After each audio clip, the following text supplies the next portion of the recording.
Japanese mathematics professor Kokichi Sugihara spends much of his time in a world where up is down and 3 dimensions are really only 2. Professor Sugihara is one of the world's leading exponents of optical illusion, a mathematical art form that he says could have application in the real world. 3 sloped ramps are aligned along 3 of the 4 sides of a square. Each ramp appears to be sloped in the same direction, but when a marble is placed at one end of the ramp, it seems to defy gravity. It's called an anti-gravity slide. Only when the entire structure is turned 180 degrees is the illusion revealed.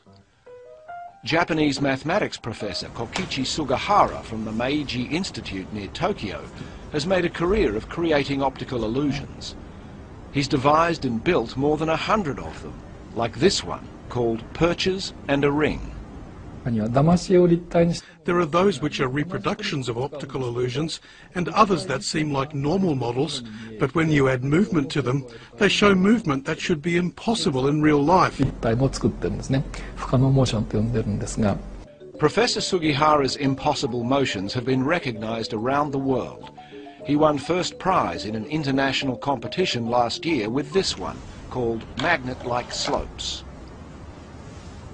Sugihara says the success of his illusions is tied to human perception. Because humans have the capacity to perceive 2-dimensional objects as being 3-dimensional, they can be fooled into believing that something impossible is taking place during the course of the illusion. For Sugihara, the illusions aren't just for amusement. He says they have real-world application. For example, he says misjudgments made by drivers on steeply curved roads could be mitigated by changing their perceptions of the immediate environment.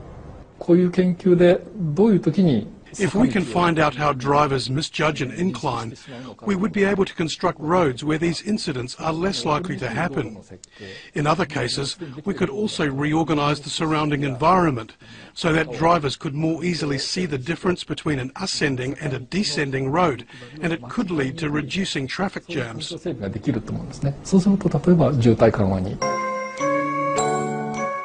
Sugihara says his dream is to create playground amusements, even buildings with his models. More immediately, though, he has plans for an impossible object exhibition, a venue to demonstrate that seeing really is believing.